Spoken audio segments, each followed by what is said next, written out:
Who opened the cage? The zookeeper's voice cracked as he stared at the empty gorilla enclosure. Beside him, the surveillance screen flickered. The head zoo manager, Greg Fulton, whispered, "No one did." The guard shook his head. "Sir, the lock was still on." Greg turned pale. "Then who let the gorilla out?" The story. Greg Fulton had run Shoreline Zoo in Northern Oregon for 25 years. He had always believed in treating the animals like family. Most of them had been rescued. Some came from broken circuses. Others were born right there at Shoreline. But Jaybo, the 370-pound silverback gorilla, wasn't like the others. He had arrived 3 years ago. After a private research facility shut down in Wyoming. No papers. No clear history.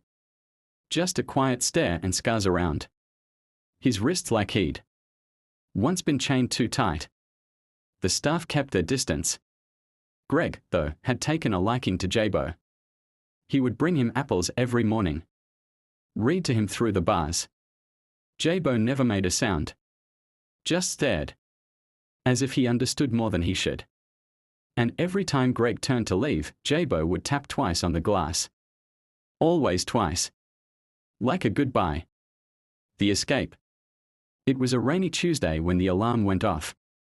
6:12 a.m. Greg arrived at the zoo to flashing red lights and chaos. The gorilla enclosure was open. No signs of forced entry. The cage door was wide and the lock still clipped in place. Must have been a malfunction, one of the night guards said. Greg checked the logs. No one had entered. No override. But Jaybo was gone. No broken glass. No footprints. Just one thing left behind. 2 soft taps on the inside glass panel. The search. Police were called. Helicopters searched the nearby woods. Staff combed through every enclosure. Nothing. Greg couldn't eat.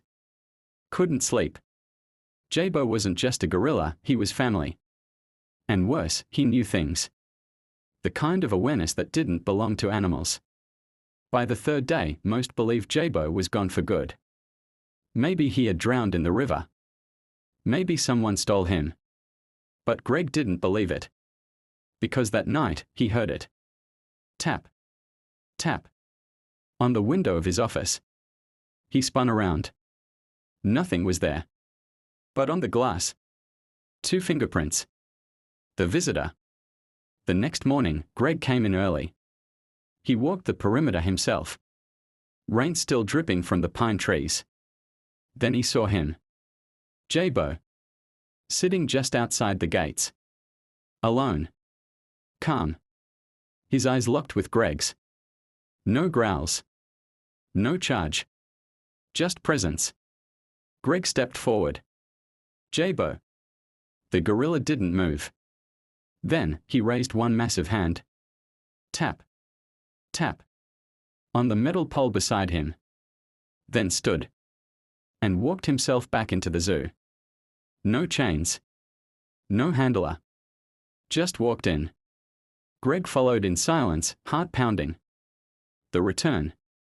They watched him on the cameras. Jaybo walked past the lions. Past the seals. Past the feeding stations. Straight back to his enclosure. Then Saturday. Back turned to the world. Greg arrived moments later. The staff stood frozen. No one spoke. Greg approached the cage. He whispered, "How did you get out?" Jaybo didn't move. But on the inside wall, right above the feeding panel, were 2 more fingerprints. But this time, they were pressed into the glass from the outside. The realization. Greg ordered a tech team to check the systems again. That's when they found it. The smart lock hadn't been hacked. It had been disabled manually. From inside the cage at exactly 2 a.m. How? There were no tools inside. No remote. Only Jaybo. Greg reviewed every second of the footage. And at 1:59 a.m., the screen went black for 4 seconds. When it returned, the cage was open. No one walked in. No one walked out. And Jabo was gone. Just like that. The truth? Later that week, a letter arrived at Greg's home. No stamp. Just tucked into the mailbox. Inside, a single line. He never belonged in a cage. He just needed to know you'd let him leave. Greg never found out who sent it. And he never heard another word from Jabo.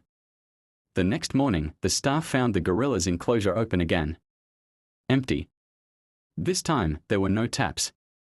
Only silence. Epilogue. Shoreline Zoo never replaced Jabo. Greg never spoke to the press. Never sold the story. But every now and then, when the rain is just right and the pine trees sway, someone walking near the zoo gates hears a sound. Tap. Tap. And turns to find nothing there. Only two smudges on the glass. And the feeling that someone, somewhere, is still watching.